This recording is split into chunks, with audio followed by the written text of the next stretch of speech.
नमस्कार बंधुओं, मगध के इतिहास के तीसरा एपिसोड में आप सबों का स्वागत है। बंधुओं, पिछले एपिसोड में हमने जाना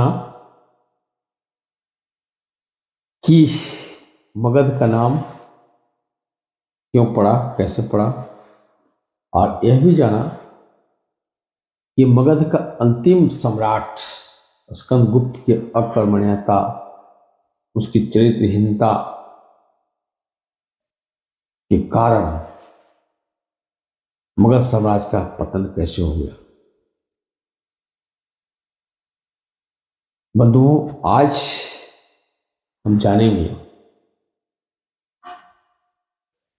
कि वे कौन दो राजा हैं बार बार मगध पर आक्रमण करके मगध को जर्जर कर दिए, बहुत नुकसान पहुंचाया। क्यों आक्रमण करते हैं बार बार, और यह भी बताएंगे कि आज जो बोध गया में बोधि वृक्ष है, क्या वह वही बोधि वृक्ष है जिसके नीचे महात्मा बुद्ध 12 साल तक तपस्या करके ज्ञान की प्राप्ति किए थे, या कोई और है। कि इसका मैं रहस्य उद्घाटन करने जा रहा हूं। स्रोत है इस सदी का महान इतिहासकार श्री प्रभात रंजन सरकार उर्फ श्री आनंद मूर्ति जी के द्वारा लिखित इतिहास पथकथा।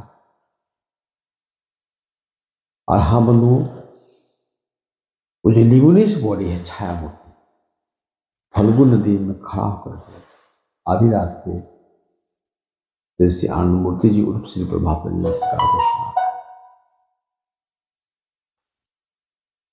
चलते चलते ये भी बता देना चाह रहा हूं कि इतिहास का लेखन पठान युग से भारत में शुरू हुआ, और मुगल काल और अंग्रेजों के जमाना में एक प्रमाणपत्र था, उनका खूब लिखा गया।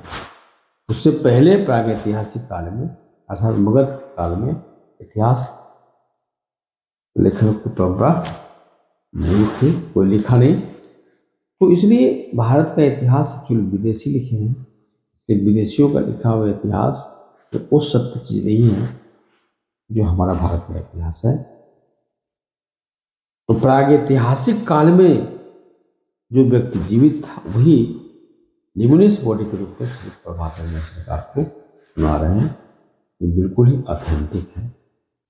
तो चलिए हमारे साथ अंतिम तक बने रहें, और पहली बार वीडियो देखें तो लाइक करें, सब्सक्राइब करें, आइकन पर जरूर प्रेस कर दें।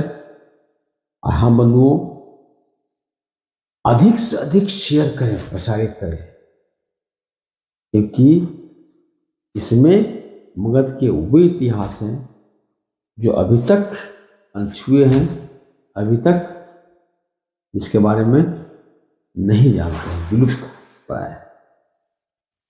और इतिहास क्या होता है? किसी भी देश, किसी भी समाज का दर्पण होता है, आईना होता है। उससे आत्मबल बढ़ता है, आत्मशक्ति मिलती है, स्वाभिमान बढ़ता है, प्रेरणा मिलता है। देखिए, उत्तर पश्चिम से एक राजा था राजवर्धन, जो बार बार मगध पर अटैक कर रहा है। और राढ़ क्षेत्र का बहुत ही सशक्त राजा था शशांक। ये दोनों मगध के अम्ब भूमि पर कब्जा करने के लिए बार बार अटैक करते थे, और दोनों युद्ध करते थे, जिसके चलते मगध को बहुत नुकसान हुआ। अम्ब भूमि आज का मोहनिया टाल क्षेत्र को बोलते हैं, अर्थात नालंदा डिस्ट्रिक्ट और नवादा डिस्ट्रिक्ट। यह जमीन, यहाँ की जो भूमि है, बहुत उर्वर, बहुत उपजाऊ, धन धान से परिपूर्ण था। इसीलिए इस पर दोनों का नजर था, शशांक का भी और राजवर्धन। मगर दोनों के उद्देश्य अलग अलग थे।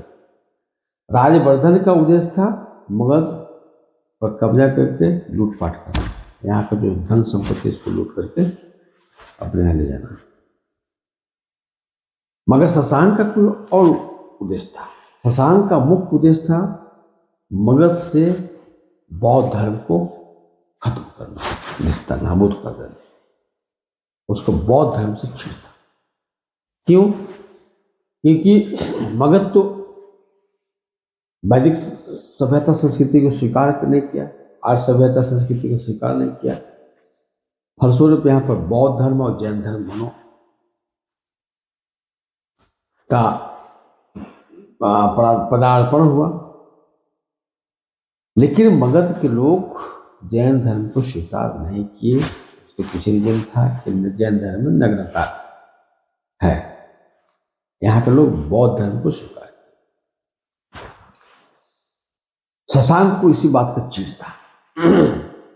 अराड़ में क्योंकि वहां पर लोग तंत्र साधक हैं, इसलिए जैन धर्म को स्वीकार कर लिए। तो इसी बात का चिढ़ था, इसलिए शशांक खत्म करना चाहता है। आगे छाया मूर्ति में बताया कि ये जो मगध और राढ़ दोनों बंटवारा लैंड है, और राढ़ से ही लोग आकर के मगध में बसे। इससे दोनों का बहुत हद तक जो संस्कृति है, खान पान, रहन सहन मिलता जुलता है। वहां के लोग भी श्याम वर्ण के होते हैं, मगध के भी मूल निवासी श्याम वर्ण के होते हैं। तो शशांक बार बार अटैक किया मगध पर, और जितने भी महात्मा बुद्ध की मूर्तियां थी सबको उसने खंडित किया। क्यों? क्योंकि खंडित मूर्ति की पूजा नहीं की जाती। इसलिए आज भी महात्मा बुद्ध की जो पुरानी मूर्तियां मिलती हैं, उससे किसी का नाक कटा, किसी का कुछ कटा हुआ मिलते हैं। तो ना ही नहीं, बौद्ध धर्म को समूल नष्ट करने के लिए ये जो बोधि वृक्ष था उसको उसने जड़ से खत्म कर दिया,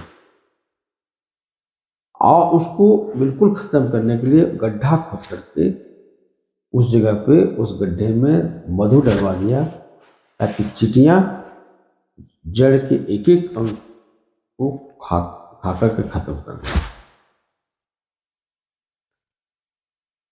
तो सम्राट अशोक के पुत्र महेंद्र श्रीलंका में जब प्रसार के लिए गए थे बौद्ध धर्म का, तो जो बोधि वृक्ष है उसकी डाली लेते गए थे और श्रीलंका में उसी को लगाए। जब शशांक नष्ट कर दिया पूरा, तो श्रीलंका का जो बोधि वृक्ष था उसी का डाली लाकर के फिर यहाँ पे बोधगया में लगाया गया जो है। अर्थात यह जो अभी मौजूद है बोधगया में, वह ओरिजिनल बोधि वृक्ष नहीं है। ओरिजिनल बोधि वृक्ष को शशांक ने खत्म। बाद में जो पश्चिमी देश के इतिहासकार जो पठान युग से लिखना शुरू किया, मुगल काल और ब्रिटिश युग में इतिहास का लेखन जो है बहुत प्रचुर मात्रा में हुआ। उन लोगों ने लिखा कि बख्तियार खिलजी महात्मा बुद्ध की मूर्तियों को खंडित किया है। तो ल्यूमिनस बॉडी को स्पष्ट कहा कि ऐसा नहीं है, किसी मुसलमान ने महात्मा बुद्ध की मूर्ति को खंडित नहीं किया गया है। ये जो विदेशी इतिहासकार है, हिंदू मुस्लिम में दरार पैदा करने के लिए, हिंदू मुस्लिम में झगड़ा पैदा करने के लिए इस तरह की उन्होंने उल्लेख किया। तो बंधु, इस तरह से देखा जाए तो मगध का इतिहास में बहुत उतार चढ़ाव है।